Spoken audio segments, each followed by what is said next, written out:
लोकसभा चुनाव में प्रथम फेज में 12 लोकसभा सीटों पर चुनाव 19 तारीख को होंगे।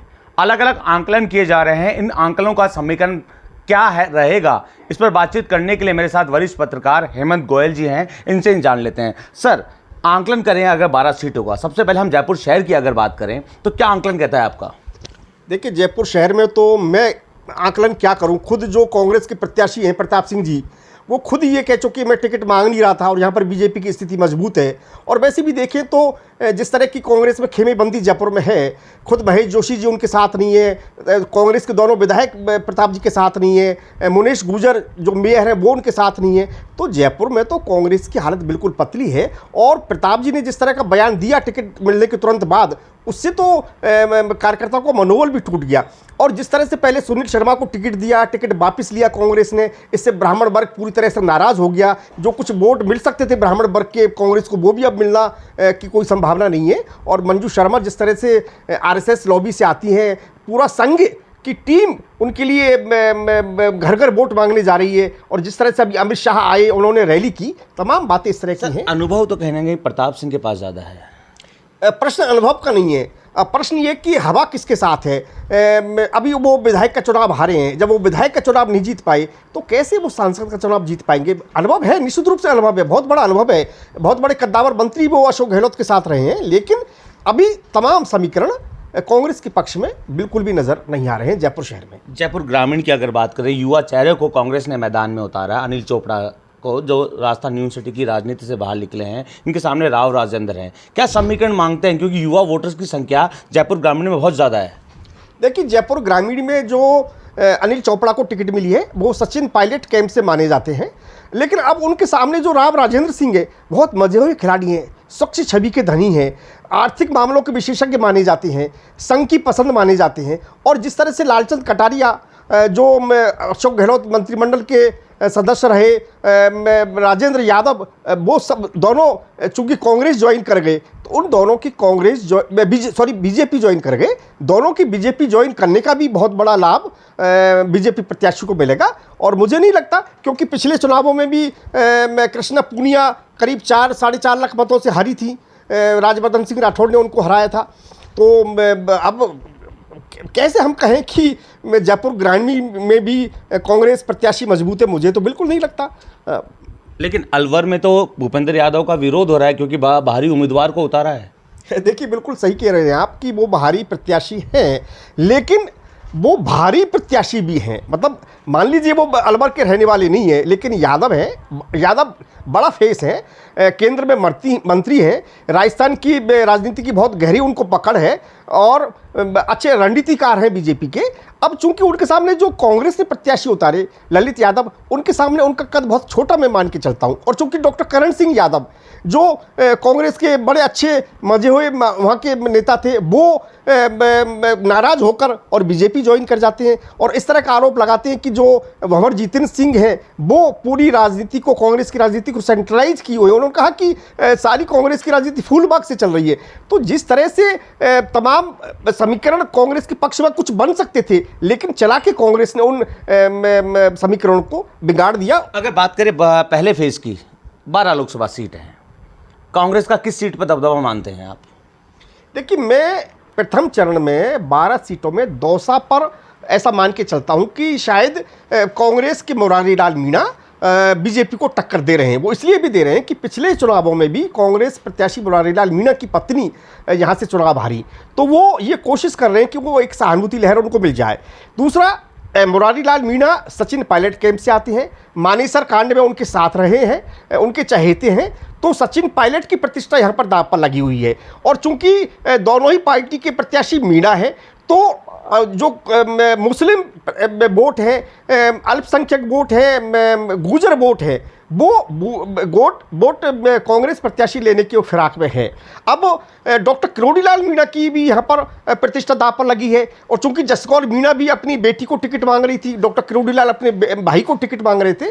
अब दोनों अगर डॉक्टर किरोड़ीलाल और जसकौर पूरे दिल से यहाँ पर अगर बीजेपी के साथ लगते हैं, तो यहाँ पर कांग्रेस टक्कर भले ही दे रही है, लेकिन हो सकता है कि फिर सीट बीजेपी के पक्ष में यहाँ चली जाएगी। ये प्रतिष्ठा का सवाल है, मीणा वर्सेस गुर्जर, यानी किरोड़ीलाल मीणा और सचिन पायलट की। निश्चित रूप से यहाँ पर चूंकि मुरारीलाल मीणा तो सबसे चहेते रहे हैं सचिन पायलट की, और सचिन पायलट की पूरी प्रतिष्ठा यहाँ दांव पर लगी है, और दूसरी तरफ डॉक्टर किरोड़ीलाल की प्रतिष्ठा दांव पर लगी, क्योंकि दौसा उनका पुराना चुनाव क्षेत्र रहा है, और उनको ऊपर से भी ये इशारा है कि सीट निकालनी है, तो निश्चित रूप से उनकी भी प्रतिष्ठा यहाँ पर दांव पर लगी है। झुंझुनू सीट की अगर बात कर लें, शुभकरण चौधरी सामने ब्रजेंद्र ओला।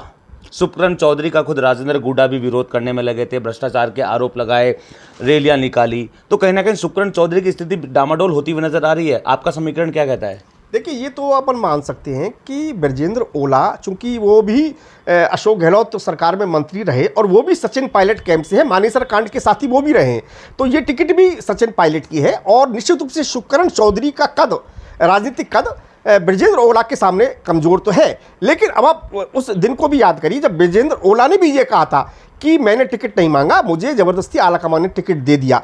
तो जब इस तरह के बयान कांग्रेस प्रत्याशी चुनाव लड़ने से पहले दे देते हैं, तो निश्चित रूप से कार्यकर्ताओं का मनोबल टूटता है। शुभकरण चौधरी चूंकि उनके लिए उपराष्ट्रपति की सिफारिश बताई जाती है, और नरेंद्र कुमार का टिकट काटकर उनको ये टिकट दिया है, तो निश्चित रूप से चुनाव बीजेपी के पक्ष में जाएगा या नहीं जाएगा, लेकिन चुनाव मजबूती से कांग्रेस यहाँ पर लड़ने में लगी है।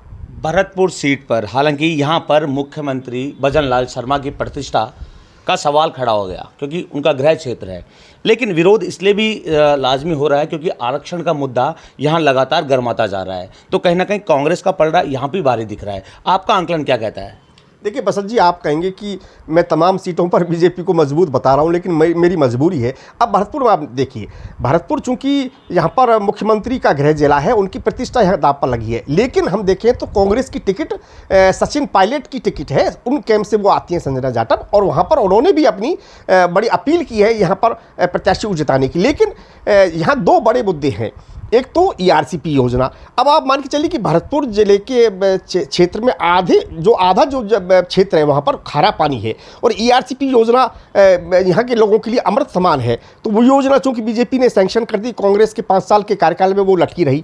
दूसरा, जाट आरक्षण यहाँ पर एक बड़ा मुद्दा है, और मुख्यमंत्री यहाँ आश्वस्त कर चुके हैं कि चुनावों के बाद निश्चित रूप से इस पर बहुत गंभीरता से विचार किया जाएगा, और उनके पक्ष में इस तरह का फैसला लेने की कोशिश की जाएगी। और दो बात और है, सुभाष गर्ग चूंकि कांग्रेस के बाहर से शहर के विधायक है, वो जिस पार्टी से यहाँ आते थे, वो पार्टी चूंकि अब केंद्र में नरेंद्र मोदी के साथ है, जयंत चौधरी की पार्टी, वो कांग्रेस की तमाम बड़ी मीटिंगों से गायब नजर आ रहे हैं। तो अब अच्छा, विश्वेंद्र सिंह का सुर भी यहाँ पर बदला हुआ नजर आ रहा है, तो निश्चित रूप से यहाँ पर जाट वोट निर्णायक साबित होंगे। अब जाट वोट कितने करीब, यहाँ पर 5 लाख करीब जाट वोट हैं, वो वोट क्योंकि जाट वोट कांग्रेस के पक्ष में जाते नजर आते हैं, कोली वोट और शमंड वोट वो करीब 5 लाख वोट हैं, वो बीजेपी को मिलते हुए नजर आते हैं। जाट वोट यहाँ पर निर्णायक साबित होंगे। बीकानेर मेघवाल वर्सेस मेघवाल, दोनों ही अनुभवी नेता हैं, अर्जुन मेघवाल, गोविंद राम मेघवाल, क्या समीकरण कहता है आपका? देखिए, बीकानेर में अर्जुन मेघवाल बहुत मजबूत खिलाड़ी हैं, केंद्र में मंत्री हैं, और उनकी अच्छी प्रतिष्ठा है बीकानेर में। उनके सामने गोविंद मेघवाल, हालांकि वो भी पुराने बीजेपी के हैं, लेकिन उनकी प्रतिष्ठा बहुत उतनी में नहीं है जितनी अर्जुन मेघवाल की बताई जाती है। लेकिन बीकानेर में चुनाव अब कितना गोविंद मेघवाल टक्कर दे पाएंगे ये तो समय बताएगा, लेकिन वहाँ के जो समीकरण बनते हुए नज़र आ रहे हैं वो भी अर्जुन मेघवाल के पक्ष में ही मुझे तो जाते हुए नज़र आ रहे हैं। हालांकि अब वोटों का प्रतिशत कितना रहेगा वो एक देखने की बात होगी। सर्वे अलग अलग आंकलन दिखा रहा है, कोई 4 सीट दिखा रहा है, कोई 5 सीट बीजेपी कांग्रेस के पाले में दिखा रहा है। आपका आंकलन क्या कहता है? देखिए, कांग्रेस के लोग तो कहते हैं कि हमें 8 सीट मिलेंगी, लेकिन मुझे आप बताइए, तमाम चैनल आप तो चैनल से जुड़े हुए हैं, चैनल चलाते हैं, कैसे कांग्रेस को सीटें मिल पाएंगी? आप देखिए, मैं आपको बहुत गहरी बात आपको बताता हूँ। करीब 8500 शक्ति केंद्र बीजेपी ने बनाए हैं और हर एक शक्ति केंद्र से 5-6 बूथों को जोड़ा है। तो हर एक बूथ तक बीजेपी की बहुत छोटे दलों को भी तो कांग्रेस साथ लेके चल रही है। गठबंधन हुआ है, नागौर का जिक्र कर लें, सीकर का जिक्र कर लें, वहाँ पे छोटे दल मजबूत स्थिति में दिख रहे हैं। जैसे हनुमान बेनीवाल का भी जिक्र कर लें हम नागौर से। देखिए, आप गठबंधन की बात करें, नागौर में निश्चित रूप से विधानसभा चुनावों में कांग्रेस मजबूत रही। क्या जरूरत आन पड़ी कि उन्होंने हनुमान बेनीवाल को ये सीट दे दी? और हनुमान बेनीवाल तो आरोप लगा रहे हैं कि कांग्रेस के लोग तो घर से निकल ही नहीं रहे, और निकल रहे हैं तो बीजेपी के पक्ष में चुनाव प्रचार कर रहे हैं। कांग्रेस का एक धड़ा पहले भी नहीं चाहता था कि नागौर बेनीवाल को ये गठबंधन में सीट दी जाए। ज्योति मिर्धा के सामने कोई कांग्रेस के पास मजबूत प्रत्याशी नहीं था, उनको मजबूरी में ये बेनीवाल को सीट देनी पड़ी। और हनुमान बेनीवाल का जो पॉलिटिकल ग्राफ है वो पिछले सालों की तुलना में गिरा है। पहले उनकी 3 सीटें विधानसभा में होती थी, अब 1 सीट उनकी रह गई। उनके जो पार्टी के पूर्व प्रदेश अध्यक्ष है पोखराज गर्ग, वो बीजेपी में ज्वाइन कर गए। एक दूसरे उनके जो मजबूत नेता थे उम्मीदवार, वो कांग्रेस ज्वाइन कर गए। तो अब नागौर में कैसे इनको सीट मिल पाएगी, मेरी तो समझ से बिल्कुल बाहर। गठबंधन तो हो गया ना, उम्मीदवार चाहे आरएलपी में रहे चाहे कांग्रेस में रहे, कर तो नहीं, बिल्कुल हो गया। लेकिन अब चूंकि हनुमान बेनीवाल बहुत बड़ा आरोप लगा रहे हैं कि कांग्रेस के लोग मेरा साथ नहीं दे रहे, मेरा विरोध कर रहे हैं, क्योंकि कांग्रेस का एक बहुत बड़ा वर्ग हनुमान बेनीवाल को वहाँ से प्रत्याशी बनाने के पक्ष में नहीं था। और नागौर हनुमान बेनीवाल वो व्यक्ति हैं जिन्होंने कांग्रेस के आला कमान को कटघरे में खड़ा किया, अशोक गहलोत को पानी पी पी कर गाली दी। अब बहुत अलग तरह की स्थिति नागौर में कांग्रेस की हो चुकी है।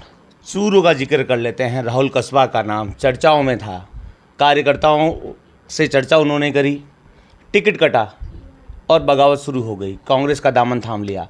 इस सीट को लेकर चर्चाएं शुरू से ही देखने को मिल रही थी, अलग अलग चर्चाओं का दौर शुरू हो रहा था। आप क्या सोचते हैं चूरू सीट को लेकर? निश्चित रूप से चूरू सीट बहुत ही रोचक मुकाबले की सीट है।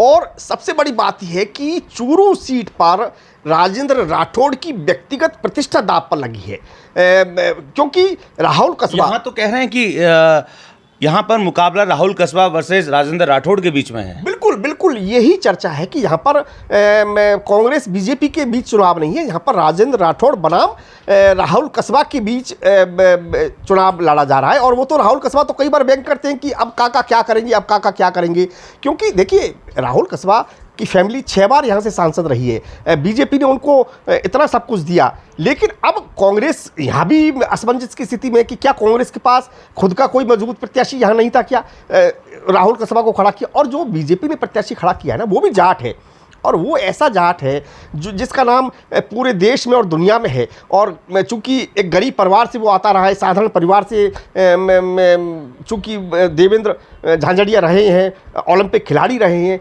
तो निश्चित रूप से चुनाव रोचक है। लेकिन अब राजेंद्र राठौड़ पूरा जी जान यहाँ पर लगाए हुए हैं। और उन्होंने तो कहा भी था, अभी 2 दिन पहले की बात है, उन्होंने एक तरह से सतीश पूनिया को भी यहाँ पर साधने की कोशिश की कि भाई सतीश पूनिया और राजेंद्र राठौड़ को इसलिए यहाँ पर लोकसभा चुनाव में नहीं उतारा नरेंद्र मोदी ने कि उन्होंने कहा कि भाई कोई चुनाव भी तो लड़वाएगा। तो उन्होंने सतीश पूनिया का यहाँ पर कद बढ़ाने की कोशिश की, क्योंकि सतीश पूनिया का भी राजेंद्र राठौड़ के पक्ष में आकर और देवेंद्र झाझड़िया के पक्ष में प्रचार करना राजेंद्र राठौड़ के लिए भी बहुत मायने रखता है। करौली धौलपुर सीट के साथ साथ श्री गंगानगर का भी आंकलन बता दीजिए, क्योंकि रोचक मुकाबला इन दोनों सीटों पर भी देखने को मिल रहा है। देखिए, ये बात सही है कि करौली, धौलपुर, दौसा और टोंक सवाई माधोपुर कांग्रेस मिजाज की सीटें हैं। और इन तीनों सीटों पर पिछले चुनाव में भी बीजेपी ने करीब 1 लाख के मतों के अंतर से ही ये चुनाव जीते थे। अब हम करौली धौलपुर की बात करें, करौली धौलपुर में वहाँ पर बीजेपी ने तो एक युवा प्रत्याशी है और वो स्थानीय प्रत्याशी, उनको टिकट दिया। लेकिन कांग्रेस ने जिनको टिकट दिया वो भजन लाल जाटव, कांग्रेस के अशोक गहलोत सरकार में PWD मंत्री रहे थे, बाहरी प्रत्याशी बैर के रहने वाले हैं, वहाँ पर उनका विरोध भी हो रहा है। और चूंकि वो चुनाव हार गए थे विधानसभा का, तो अब वहाँ पर कोली वोटों का और जो जाट वोटों का है वो काफ़ी वहाँ पर निर्णायक वोट साबित होंगे, ये मैं मान के चलता हूँ। श्री गंगानगर में क्या? श्री गंगानगर में कुलदीप इंदौरा सचिन पायलट कैंप से माने जाते हैं। लेकिन अब जो बीजेपी ने जिनको उतारा वो युवा प्रत्याशी हैं, महिला प्रत्याशी हैं, और एक ऐसी महिला को वहाँ से टिकट देकर बीजेपी ने चूरू, बीकानेर और नागौर की सीटों को भी साधने की कोशिश की है। चूँकि वो मेघवाल समाज से आती हैं और अरोड़ा पंजाबी समाज में की वो बहू हैं, तो दो समाज उनके साथ मजबूती के साथ खड़े हैं और कुलदीप इंदौरा का वहाँ पर कोई छवि अच्छी नहीं बताई जाती है।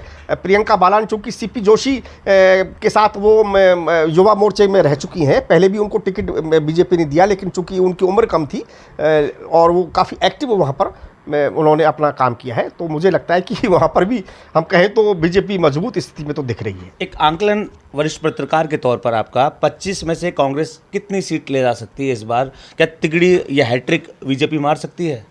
देखिए बसंत जी, मैं अगर वो बातें हैं कहूँगा तो लोग कहेंगे कि ये क्या बीजेपी के प्रवक्ता के तौर पर बोल रहे हैं क्या, लेकिन चुनावी रणनीति कांग्रेस के पास रही नहीं। कांग्रेस ने दिशाहीन होकर चुनाव लड़ा। जिस तरह से चुनाव में टिकटों का वितरण किया ना, वो बिल्कुल भी मुझे तो अच्छा नज़र नहीं आया। सीकर में उन्होंने अमराराम को टिकट दे दी। अमराराम सीपीएम की प्रत्याशी हैं और इनकी जो आलाकमान राहुल गांधी के खिलाफ वायनाड में सीपीएम के प्रत्याशी उनके खिलाफ ताल ठोक रहे हैं। यहाँ पर वो उनको गठबंधन का धर्म निभाते हुए नजर आ रही है कांग्रेस। कुल 32,000 उनको वोट उनको 2019 के चुनावों में मिले और 1996 से लेके और 2019 तक का उनका 6 बार वो चुनाव हारने का ट्रैक रिकॉर्ड है अमराराम का, और वो वहाँ पर उनको कांग्रेस प्रत्याशी घोषित करती है। तो कैसे कांग्रेस की नैया पार लगेगी, कैसे उनको कोई सीटें मिल पाएंगी, मुझे तो कोई संभावना नज़र आती नहीं है। लेकिन हाँ, 3-4 सीटों पर कांग्रेस बीजेपी को टक्कर देने की स्थिति में मुझे नज़र आ रही है। यहाँ पर बीजेपी की जीत का अंतर मुझे कुछ कम नज़र आता है। बाकी तो मुझे सीट कोई मिल पाएगी, मुझे तो ये कहने में थोड़ी सी हिचक है। तो ये थे वरिष्ठ पत्रकार जिन्होंने 12 सीटों का, यानी कि प्रथम फेज में जिस तरह 12 सीटों पर लोकसभा चुनाव होंगे उनका आंकलन किया। हालांकि 25 सीटों के बारे में इन्होंने बताया कि 3 से 4 सीटों पर कांग्रेस खेल बिगाड़ सकती है बीजेपी का। दौसा सीट के हम जिक्र कर रहे थे। दौसा सीट पर हालांकि कांग्रेस को मजबूत स्थिति में वरिष्ठ पत्रकार की ओर से बताया गया। अलग अलग सीटों का आंकलन किया गया। आंकलन करने के बाद हालांकि अलग अलग दबदबा भी बताया, बीजेपी का भी बताया, कांग्रेस का भी बताया। बहरहाल जनता जनार्दन है, जनता क्या सोचती है, क्योंकि जनता ही सरकार चुनेगी और उनको सत्ता में बैठाएगी। बसंत पांडे, TV9 जयपुर।